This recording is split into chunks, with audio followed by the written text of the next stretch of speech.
ఒక నిమిషంలో 50 పదాలు చదవడం. రీడింగ్ ఛాలెంజ్లో భాగంగా 1 నిమిషంలో 50 పదాలు చదవడం.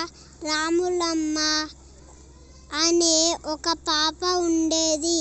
రాములమ్మ వాళ్ళ అమ్మ నాన్న రోడ్డు పక్కనే జీవించేవాళ్ళు.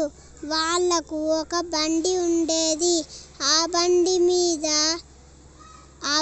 మీద అందమైన బొమ్మలు పెట్టి అమ్ముకునేవాళ్ళు.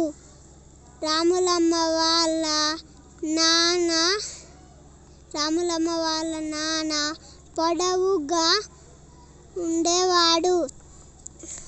ఆయనకు పెద్ద పెద్ద మీసాలు ఉండేవి. తలపాగా చుట్టుకునేవాడు. రాములమ్మ వాళ్ళ అమ్మ ఎన్నో కుచ్చులున్న లేహంగా వేసుకునేది. గలగలలాడే ఎన్నో నగలు పెట్టుకునేది. ఆమె